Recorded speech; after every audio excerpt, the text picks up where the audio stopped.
My dear friends, for this 20th Sunday in the ordinary time, if you are listening to the liturgy of the Word, especially the Gospel reading for the past 5 weeks, it's the same message.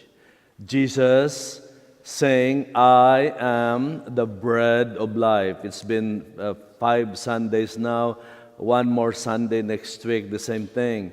Repeating this, I am the bread of life. Today he said, I am the living bread. He who eats this flesh will live forever. So we ask ourselves, why is Jesus hammering this message of being bread of life? There is a reason. And it is important that we understand that and internalize that, because it is addressing a very important issue in our lives.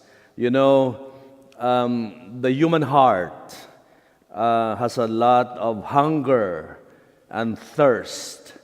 And to start with, by now we should realize that only God, only Jesus can satisfy the endless longings of the human heart, the endless hunger and thirst.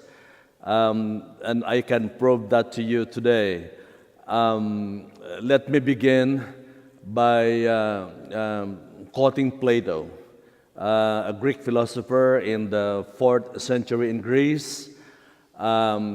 He said, it is easy to forgive a child who is afraid of the dark, but the real tragedy are the men who are afraid of the light, because they don't want to face the truth.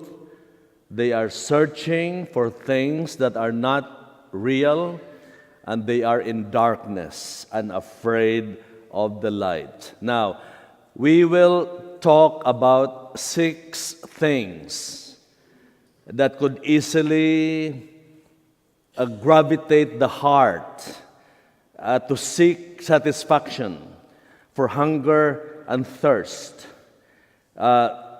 These things are so real in our lives. These are the things that we think will give us happiness, but they don't. Many people will do anything to possess these things because they think that is the most important for them and can give them satisfaction and happiness, but they don't. And so it is clear that we focus our attention on Jesus, but we'll talk about these things because they are so real. And you know, the problem with these things are if we don't know how to handle them, they will be very harmful and even deadly. You know, it could kill, they could kill. And as you have seen in the headlines almost every day, people seeking on these things and end up dead. That is why we need Jesus to to teach us how to handle these things. Now, number 1, very important. Number 1, fame. You know, fame, being famous, being popular. People will do anything to have fame because it feels good when people are running after you, they're crazy about you. And especially if you come up with something new, you are new, you have a talent, and people flock at your performances, they buy your records, they are crazy about your pictures, and of course with fame comes fortune, and people will do anything to possess them. But we should understand that fame is only 15 minutes. That's the truth. It's so passing. You know, people are applauding, people are crazy about you. There will come a time when they get tired of applauding. They already know your tricks. They have enough of it. And then somebody comes in, younger, better, with something new, and then they flock to this new person. And what happens? You get jealous, you get crazy, you get arrested, and you go to rehab. That's fame, so passing. People don't know how to handle, and many times they end up dead because they get so attached to it and so passing. So that is why fame is good, but we need Jesus as the bread of life to teach us how to handle being popular, being famous, rather than getting into darkness and into ignorance that will end up dead. That is fame. Second, something similar to it, honor. Honor is the same thing. It's good to be recognized. People are crazy when they're recognized because it sounds good, it feels good when people are applauding, people recognize you, and they give you citations, they give you medals for recognition. But there is a saying in Latin which says, honor est in honorante, which means honor is not in you, it is in the one giving it to you.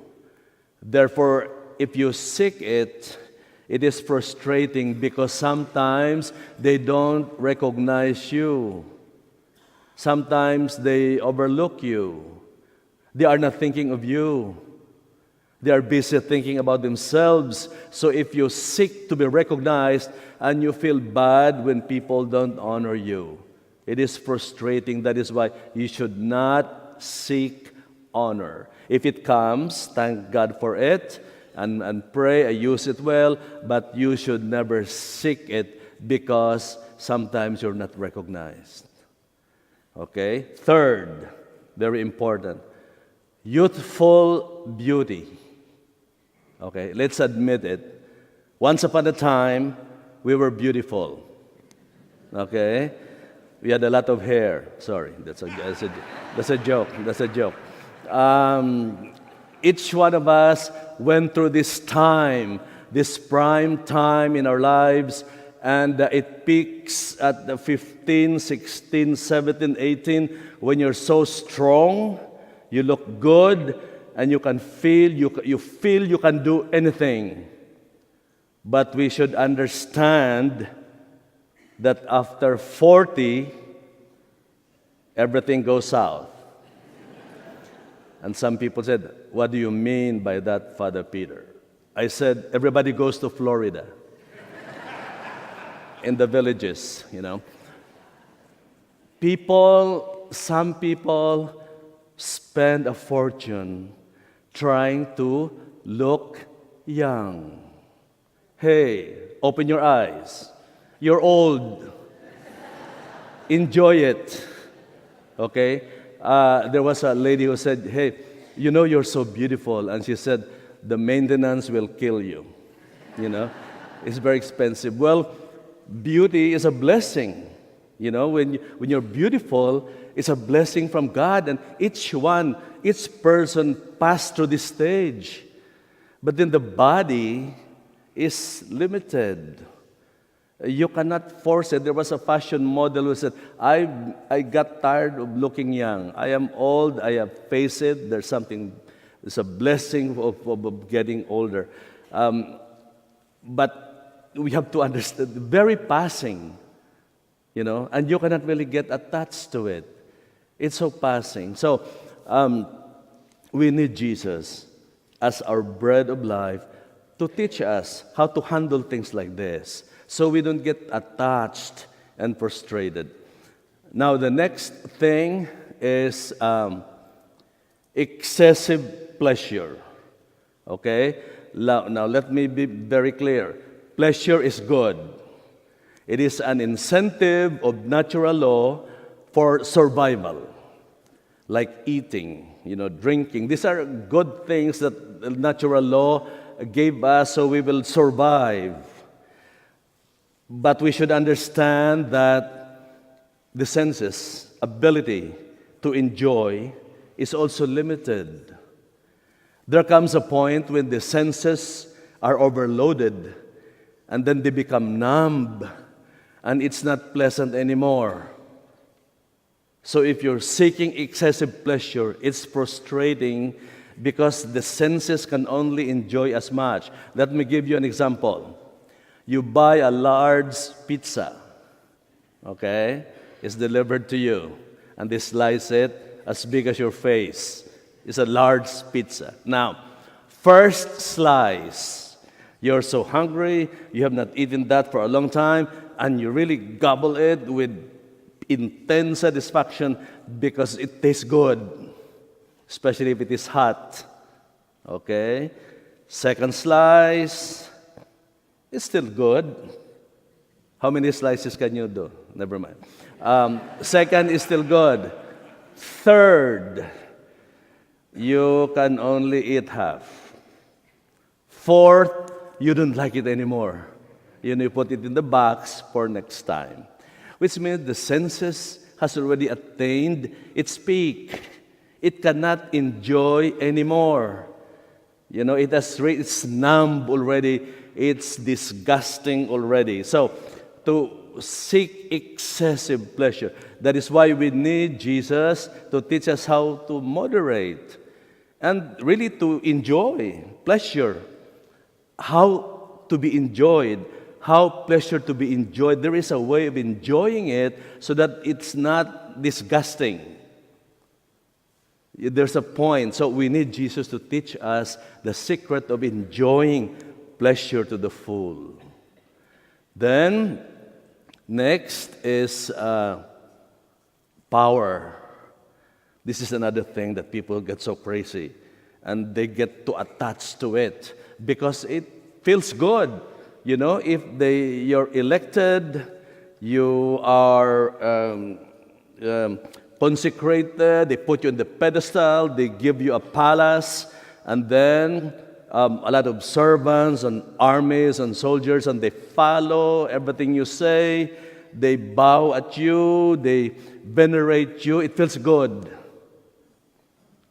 But we should understand again that power is received. And therefore, when the term is over, it should be returned. There is a limit to it. You cannot really get attached to it. And if you insist on staying, they will shoot you in the head. Your term is over. Get out of there. You cannot get attached to it. Some people get crazy and carried away by power that they don't want to give it up. That is why we need Jesus as the bread of life, who will teach us that power is not really for you to enjoy. Power is service. And when you are done, get out of there. Otherwise, it will end up like that. The last thing that people get so crazy about, and this is very real, excessive wealth. Wealth is good. We need wealth, we need riches, so to afford our basic needs like food, clothing, and shelter, and that if we have wealth, we can do a lot of things. We can help people. But piling wealth for the sake of wealth is sad because, and that's the obvious reason, you cannot bring it. You cannot bring it with you. We came into this world with empty hands. We leave this world with empty hands. We bring nothing. That is why there is a mansion in Palm Beach with a big poster in the living room. It says, "Live first class, otherwise your heirs will." Which is very true. Because if you're piling wealth, you're piling it for somebody else whom you don't even know and did not earn it. And that is the sad thing about it. So we need Jesus as our bread of life to teach us the light, to handle things well like this, so it will then end up in tragedy and pain, and sometimes even death. We need Jesus, our bread of life, who is the only one who can satisfy the endless longing of the human heart.